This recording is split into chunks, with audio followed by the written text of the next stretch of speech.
to the Big Al Podcast. We're today's episode. We talk about working in management. I've been working in management for years. We want to talk about the likes and dislikes about it, and just some of the things you deal with on a everyday basis. Sometimes it can be mind-boggling. Sometimes it can be nerve-wracking, and it can take a lot of time, especially working a lot of hours away from your family. So we'll discuss all that in this episode of Big Al's Podcast. Yeah, let's get it.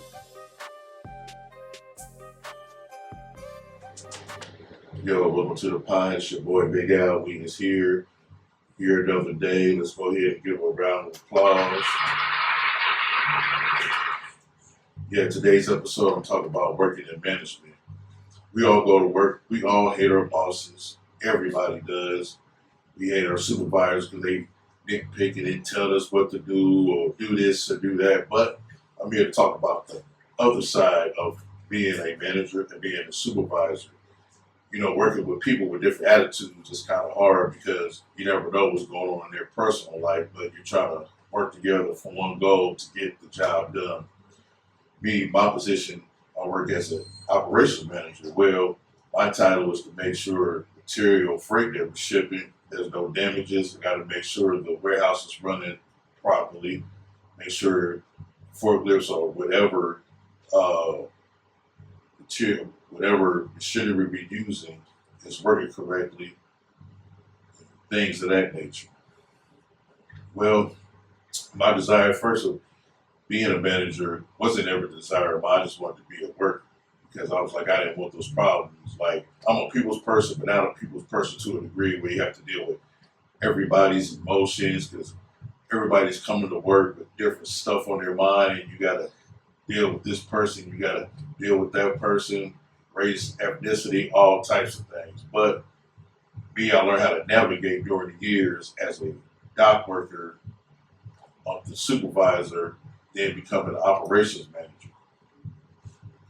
So my deal first was learning the computers, which I've learned over the years, but there's more things like cutting and pasting, especially when you have uh,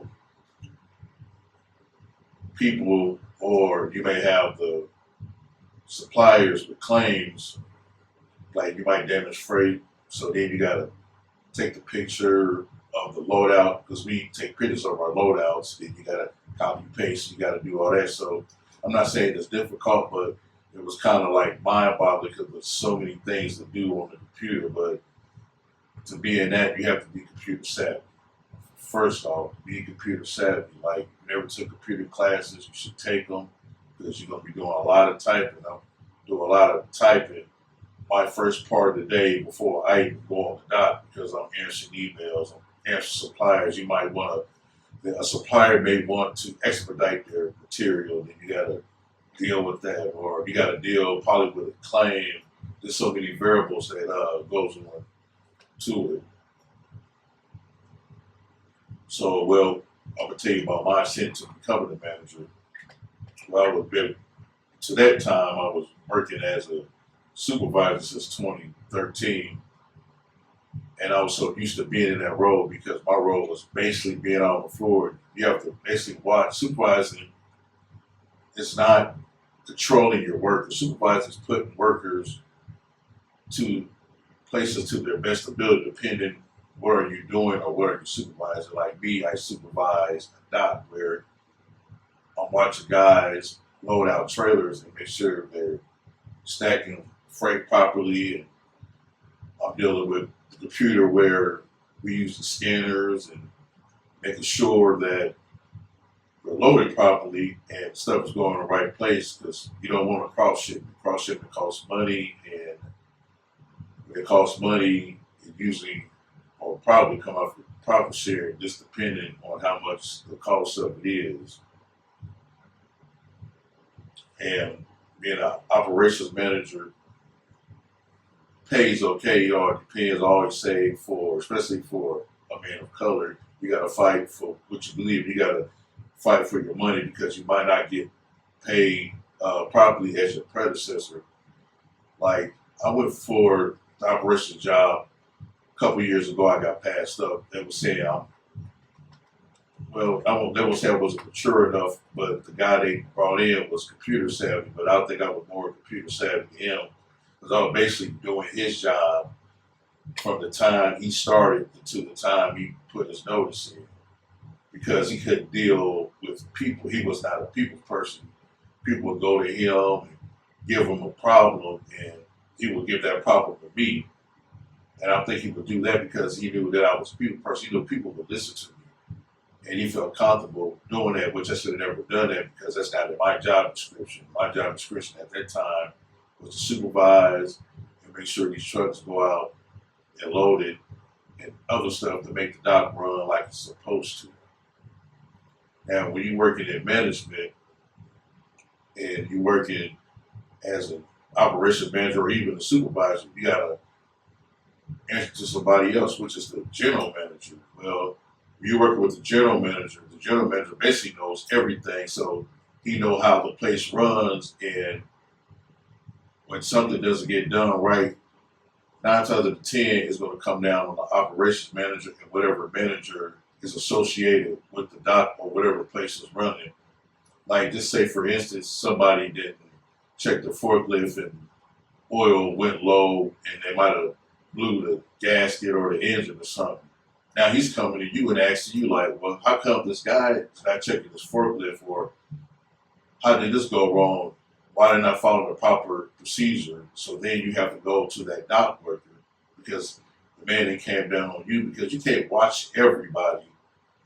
And this is face it, everybody is not going to do what they're supposed to do. It's like one of those things. It's like we got to get up, work, and get this thing done and do what we got to do. You got guys just want to try to get over and make that 8 hours and go home because at the end of the day, we all there for a paycheck. But when you work, you got to take pride in your work, and I take pride in my work. So I try to manage to my best of my abilities. So then we get into hiring people.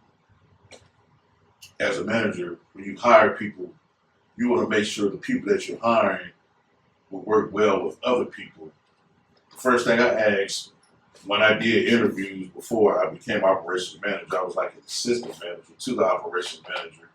And he would sit me down with interviews and have me interview guys with him. And the first thing I would ask is, how much you looking to get paid? Because let's face it, some people that go on the interview, their mindset is getting paid this amount, but we're only paying that amount. And basically, when they do the application, they see the amount that they're paying, but they still go in there like, well, I expect to get this, pay this certain amount because, well, of my qualifications and what I made from the other job. That's the first thing talking about it and trying to agree on hourly raise, or wage, or things of that nature. One thing I asked them is, you like to work overtime, and do you get along with other people? Because you got some people that you work with that be complete assholes, and you got guys that will go tell on another guy like, "Hey, this guy's being an asshole. I can't deal with this." You as a manager, it's like being a conflict manager. You got to navigate and deal with situations and try to make the person that's saying something, you try to quell his emotions and talk to the guy that he's having a problem with, and maybe it may not be a problem because working in management, you got to deal with people and their emotions.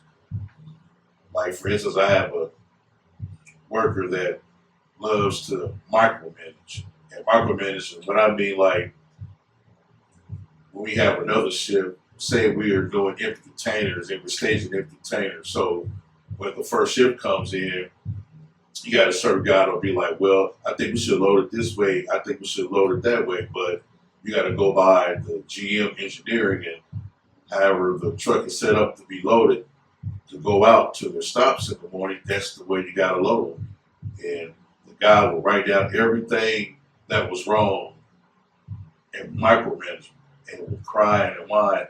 So when I took the operation management position, the first thing I was warned was like, you're gonna have such and such that's gonna cry and whine every day about this and about that. So it is something that you will have to deal with. So I deal with this particular worker, every day until I just went off. Which you should go off on your workers because at the end of the day, you're a professional, so you should never went off. But I did break that golden rule. I actually like went off on this person and told him like you can only die on one hill.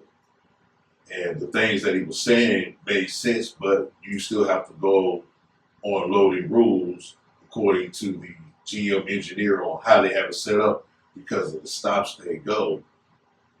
So after I dealt with that situation, I told the guy, I said, look, I need you to tell me the important stuff, like things that went wrong from the other shift.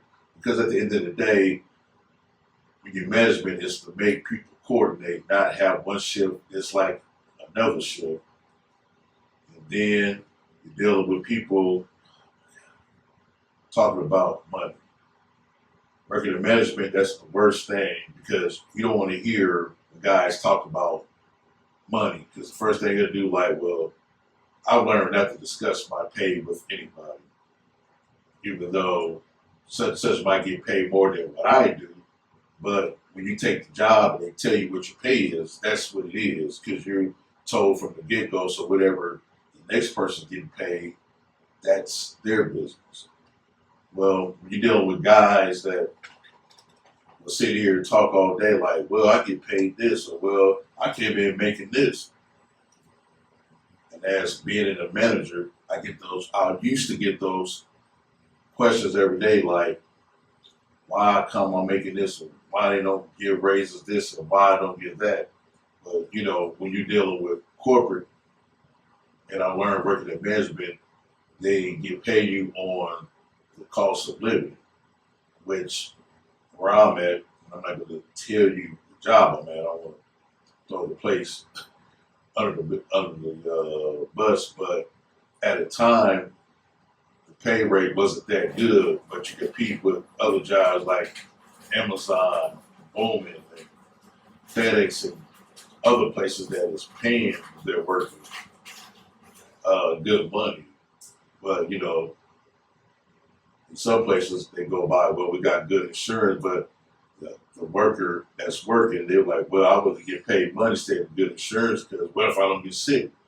But it's always good to have insurance and working in management. I tell guys like having insurance is the best thing to have, good insurance, but get paid works too because when they're looking at how much people in management get paid, like sometimes they don't get paid as you think.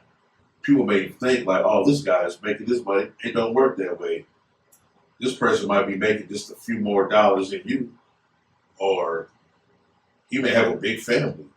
So whatever you're getting paid versus what he's getting paid equals out to whatever this person getting paid. This all depends on your living habits. I always say, you know, when you live a certain lifestyle,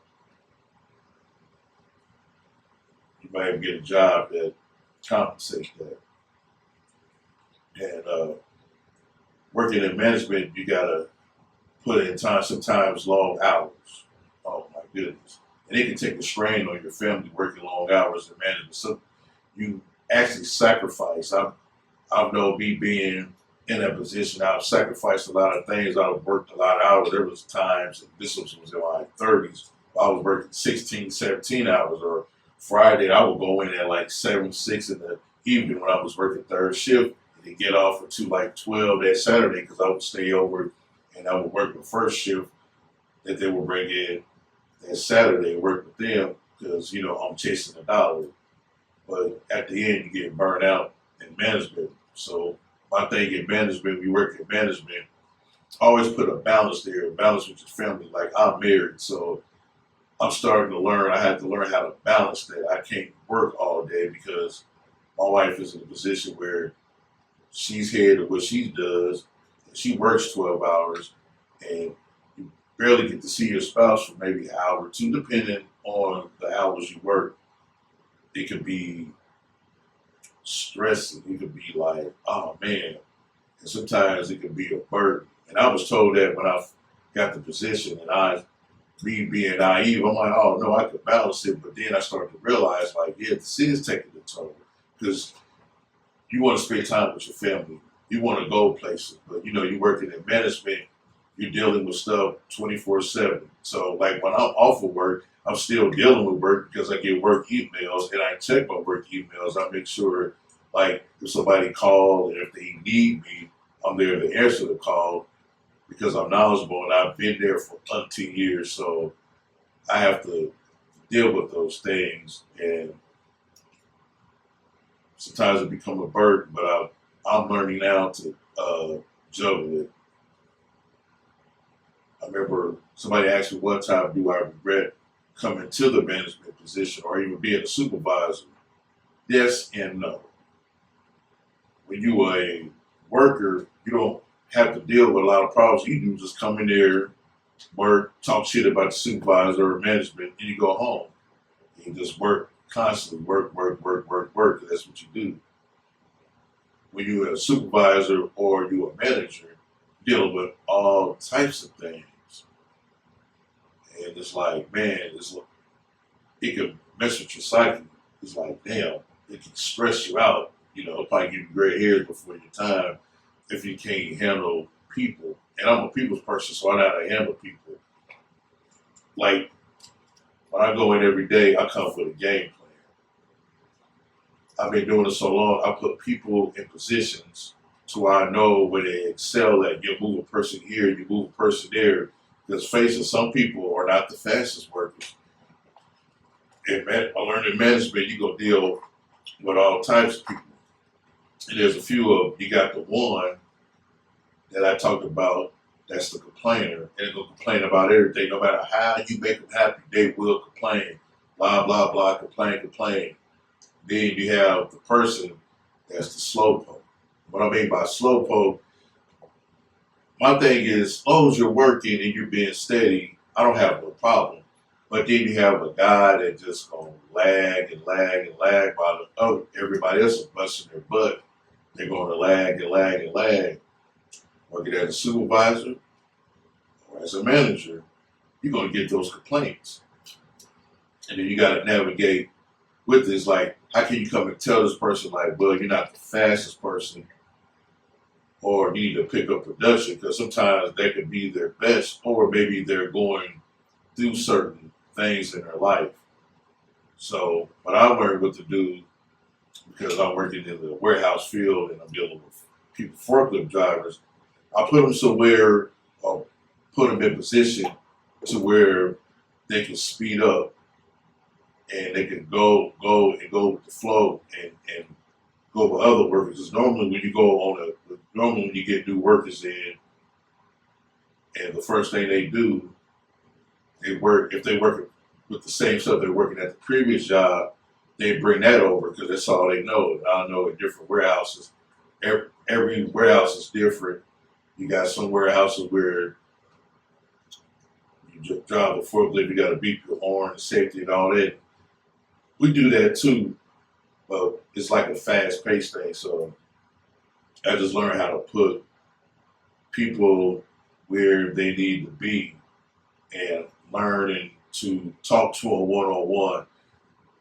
Like where I'm at, they were big on, let's call a meeting and bring everybody up here when it was a problem. No, I think you do that when there's a problem with, or consistently all the workers are doing something or doing the same thing that's not good for the morale or the integrity away from how we're doing our job. Now, if you have one person that's not doing what they're supposed to do, or per se not keeping up, you pull them to the side and you talk to them. Or you talk to them in my office and I tell them, like, look, this is going on. This is your work production. This is what's expected. And then you kind of break it down to them. And then when you break it down to them, and as a management, and they know, like me, everybody know my working capabilities. They know if they need help or we're down, man, they know I'll get in there and help, and I'll do it with no problem. So when you have guys working under you and they know that you're a good worker, they're going to bust their butt, even if they're slow, but they're going to listen. And they're going to do their best to keep up with everybody. I remember I had one guy, I was working third shift, another third shift story. The fun working in management, where there was a big intimidating guy. So the second shift supervisor was like, man, this guy is not, keeping up. He's not working to the abilities, but dude was a big, is the type of dude that if you see him on the street, you'd be like, oh, now I'm gonna go the other way. So I remember we had a meeting with him. So I talked to him. I said, hey, look, your work is kind of subpar. And I'm not saying that in a harsh way. I just told him I'm saying it in a way for you to improve. And I gave him tips to improve. So long story short, I know like before he quit, so this had to be like 10 something years ago, he came to me and said, man, I respect you because you came to me and you told me what it is, what I'm doing wrong, and I didn't see it. And to the point until he quit, he was busting his butt. I would give him the hardest trucks to do. He would knock him on out. Just because I sat there and talked to him and told him what I expected from him. I was like, look, if you work this way, you can get it done. Dude appreciated it, gave me props. He was like, you know what? That's what's up.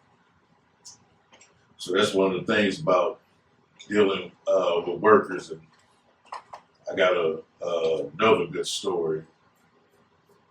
Dealing with guys that got beef. That's the worst thing, to have animosity towards each other.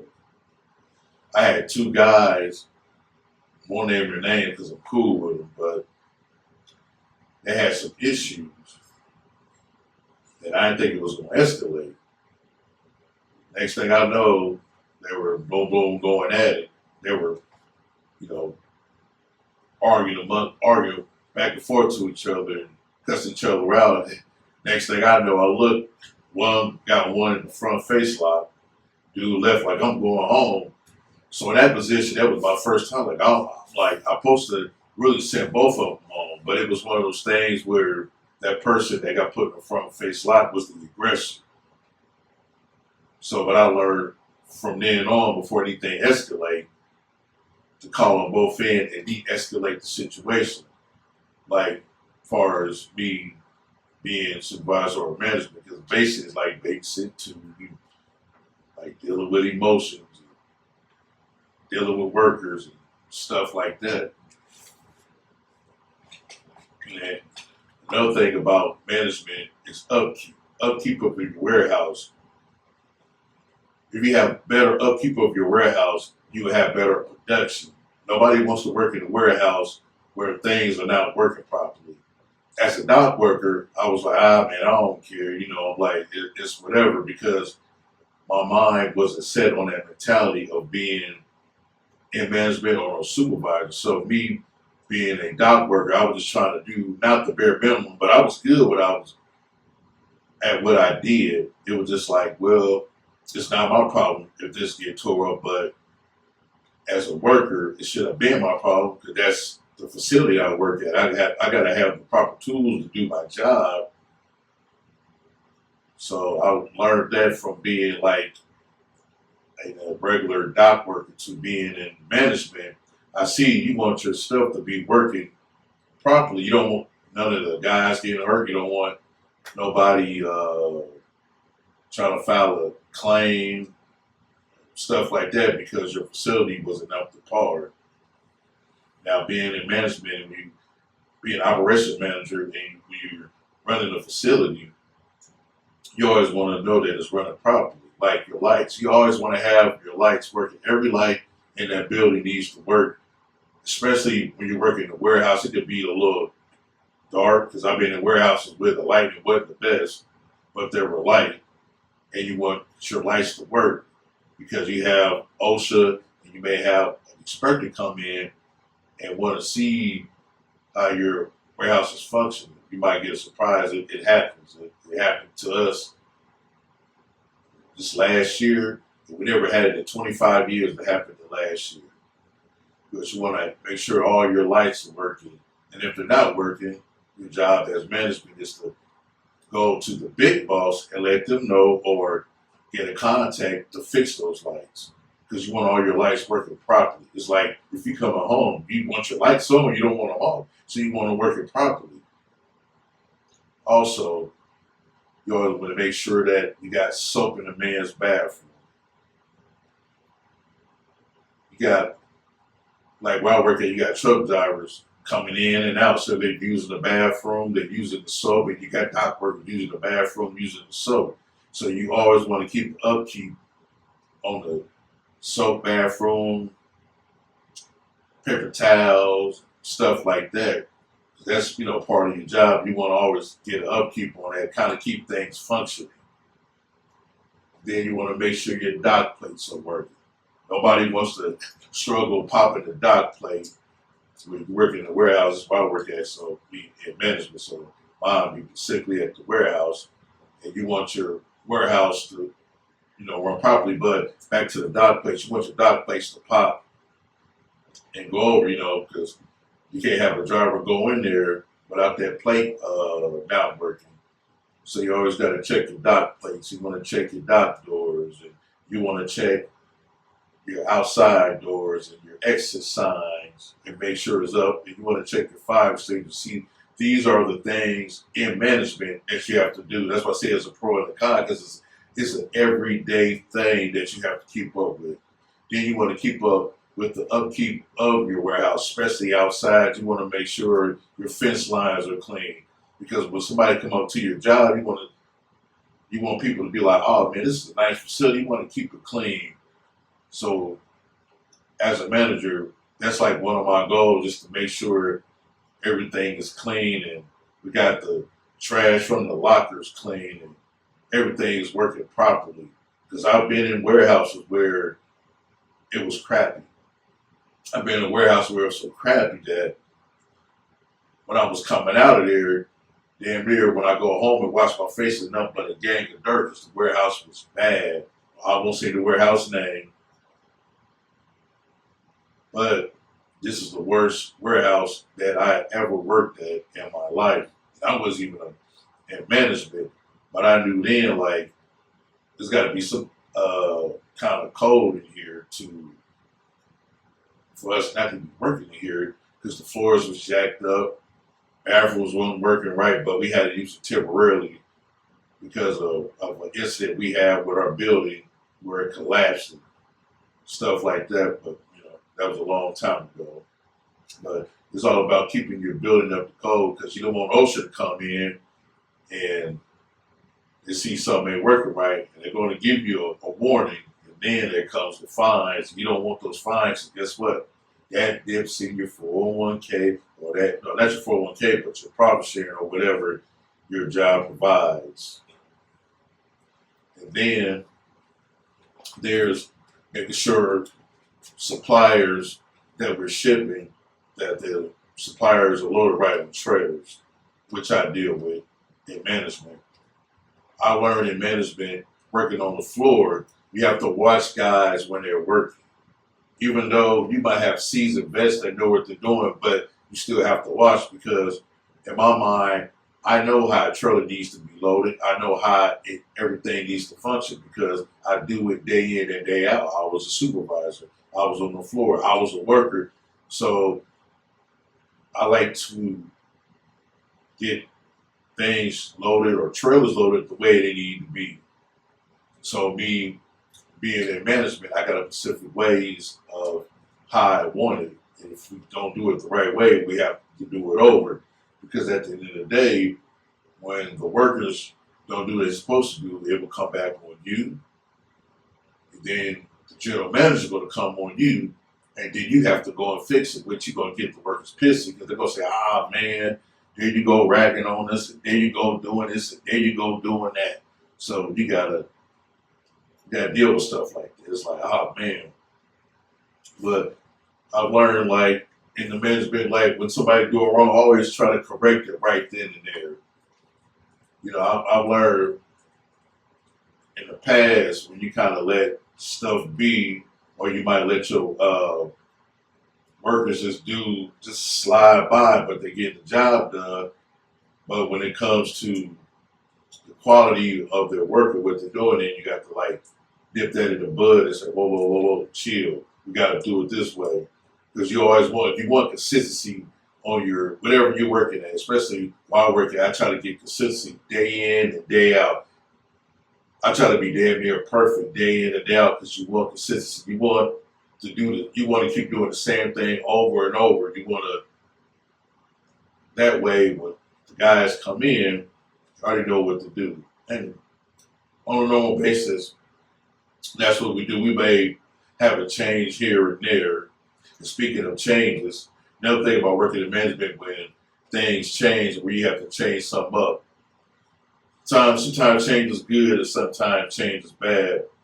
But as in management, you got to sell the workers on the change because that was going to happen anyway. It's going to happen whether they like it or not. Just like, I'll give you an example.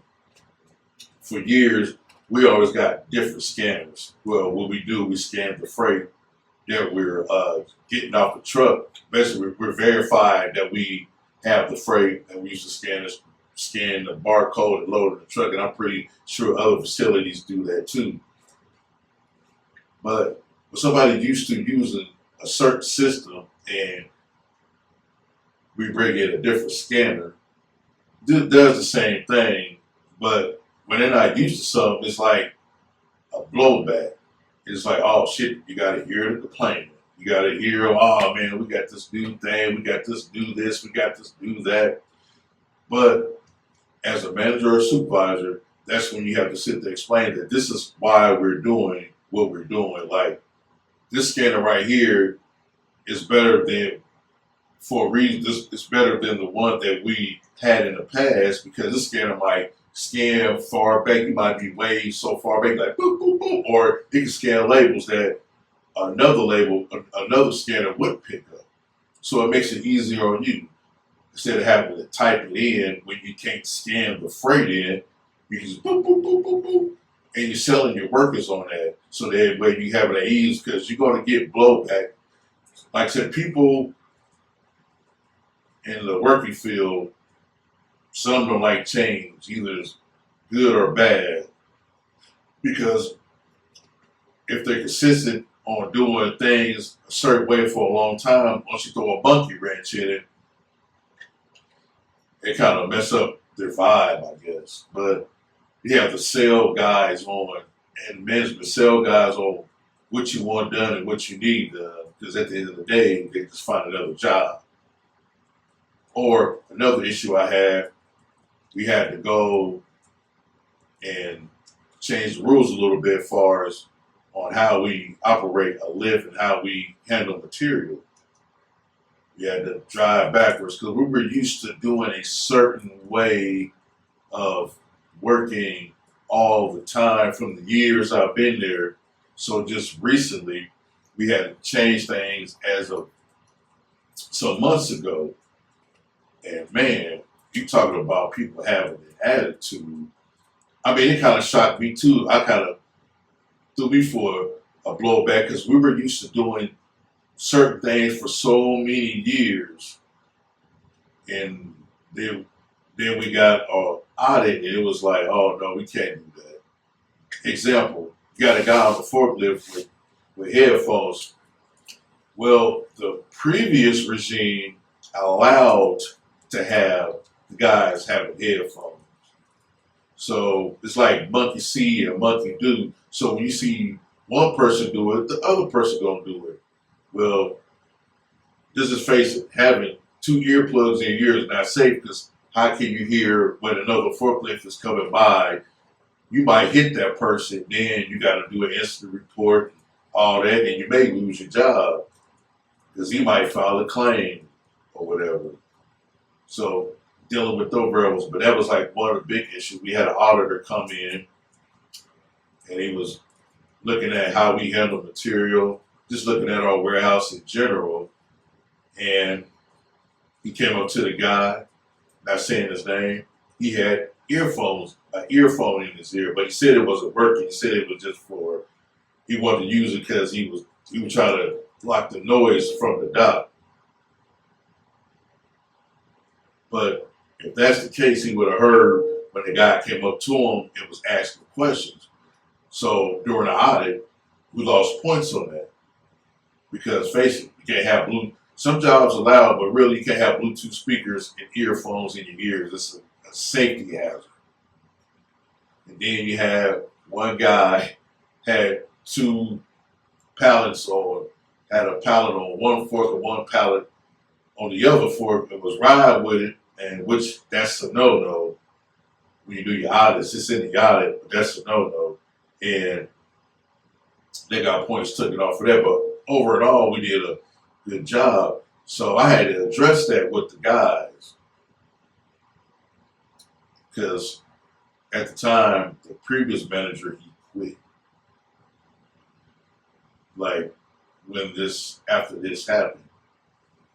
So we had to enforce, we kind of enforced it, but we really had to enforce it because the guy was coming to audit us again. And trust me, people were peed off. I mean, you talk about piss. I'm like, well, what we gonna do when it get cold? Because we don't want to be doing this, but like, you have to have consistency. So I was even kind of teed off about it because I said, damn, we're used to doing certain things for so many years.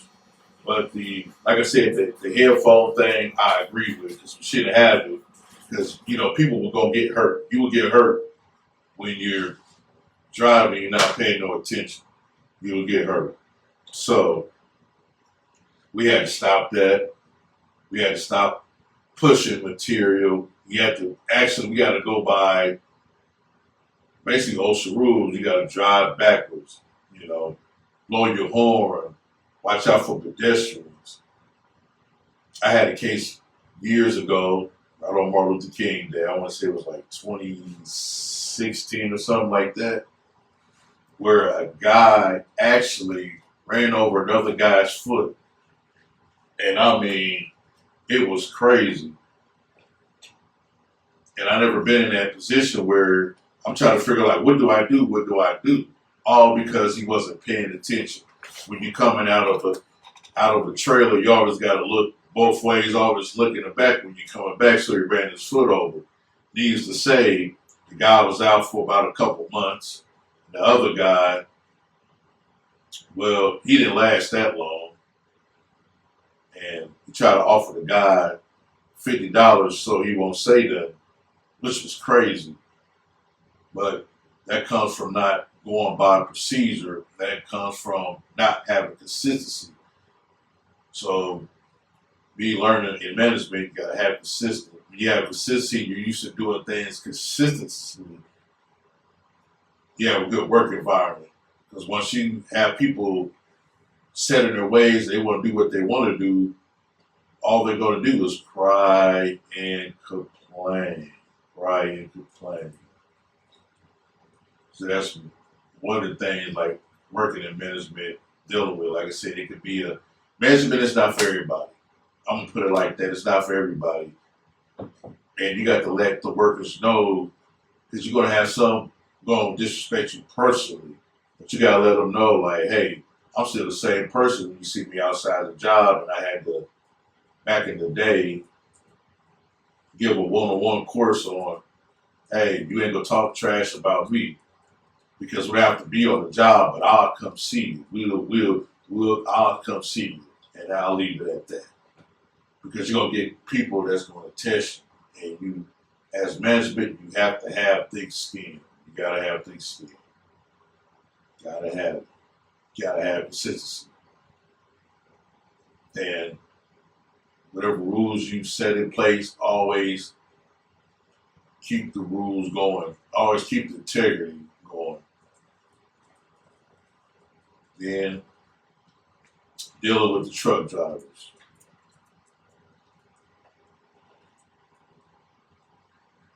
Being in management while I work at, truck drivers will be, sometimes they can be nice or they can be unpredictable. Especially if they don't work for your facility. You may have some, like, when you come into a warehouse, you have to have a vest. So as a supervisor or a manager, you have to make sure these guys have on safety vests. If not, then they're breaking the rules. They don't get their load. So they'll bitch and complain about that. Or you have some facilities like ours, if we have an expedite, they got to come at a certain time. If not, they got to go back. Well, got a funny story on that. Me working in management, we had the ladies in the office say, tell this guy he can't come in the lot. He got to back out. So I said, well, I'll go ahead and tell him. So I go up to this guy, this dude like a damn killer. I'm like, oh, snap. Like, whoa. So I said, look, dude. I said, look, sir, you have to back this truck up because we can't let you in. He said, well, who are you supposed to be? I said, look, I'm the operations manager because if not, we'll ban you off this lot. Because you gotta threaten to ban people off the lot if they don't do what they're told. He looked at me and said, well, I can't back up. So me using my management brain, I said, I tell you what we'll do. I'll see if I can let you in. We'll follow you out and make sure you go out because we couldn't have him drop that load in our yard because he wanted to get paid. It was just that he was late. You got to have that window time. So, long story short, everything was all good. He left out, and bam, it was all good. Then we had another driver, straight jackass. He comes in and we tell drivers like, hey, if you got like a load with empty containers, we want you to put in the door. He was like, well, he tried to put in the door, but he couldn't. So he puts in another door. So I get a call over walkie-talkie. He being the assistant manager at the time, I had to go there and talk to the guy. So I told dude, I said, well, we can't put this truck right here. You got to put in this door. Well, I try to put in the door and I can't get it in. Listen, if you got a CDL, you should be able to put a truck in the door that you're assigned to or told to put in the door. Because I think it's just plain laziness. And I'm saying that from a management point of view, plain laziness. It's like you saying like, well, I tell you what, I want to give you your paperwork because I don't feel like getting it, then you won't get paid for your load. Well, then he said, well, the dock work on there was giving me grief and this and that. I said, oh, that's not true. Because when he was trying to get the trailer in the door, I was there, but I ended up leaving to go to my office. And that's when I get a call back and say, hey, this guy can't get the trailer in the door and he put in the wrong door. So dude takes off, go try to get his paperwork. And my yard driver tells me like, well, try to block from getting his truck till he put his stuff in the right door. I said, block his truck? I said, hell, he gonna hit me? I'm like, are you crazy? I can't stop no bad truck. I'm like, hell, if we want that truck, forget it. But all I can do is just ban her from the facility. He can't come back no more. So he goes and gets his truck, and I go out there. I had one of my guys on the dock getting it to him with the driver. I mean, he scared the driver shitless. I mean, put it like this, he got out of there quickly. But he got banned for the facility. We had to call his carrier and let him know he was banned from the warehouse. Which in management, that's what you do. You relay that to the people in the office and let them get on out of there.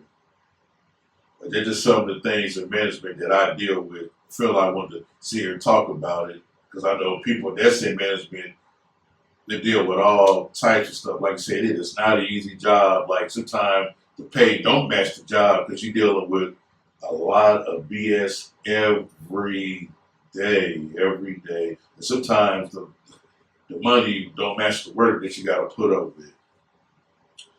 But that's my time. I'm glad. And I hope you guys tune in. And I was glad to talk about my management experience, just some of the things that I deal with on a consistent basis. And I hope you enjoyed this episode. And stay tuned for the next one coming out. So I love y'all. Godspeed. Peace. You see what I got on my face. Blender sunglasses. Go to www blenders.com. Got the Neons on. They have reasonable price, and they have polarized glasses. I like them. They're affordable, and they're good for you with a good style. So go ahead and try them. Again, www.blenders.com.